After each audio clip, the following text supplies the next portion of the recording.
حضرت رابعہ بصریہ کا بچپن اور ان کا زہد و تقوی۔ حضرت رابعہ بصریہ رحمۃ اللہ علیہ جو اولیاء کاملین میں سے تھیں، کسی شخص نے پوچھا کہ اللہ تعالیٰ کی طلب کا راستہ آپ کے ہاتھ کیسے لگا، یعنی خدا کی طلب کی ابتدا کیوں کر ہوئی؟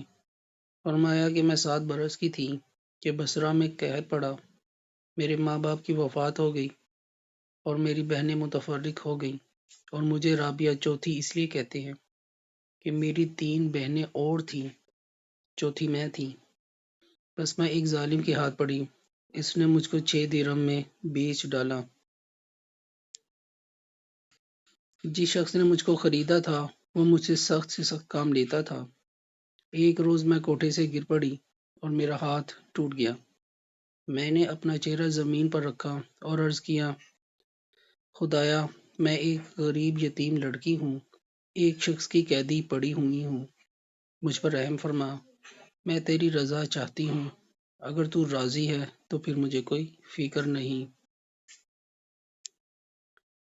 اس کے جواب میں نے ایک آواز سنی کہ اے ضعیفہ، غم مت کھا کہ کل کو تجھ کے ایک ایسا مرتبہ حاصل ہوگا کہ مقربان آسمان تجھ کو اچھا جاننے لگیں گے۔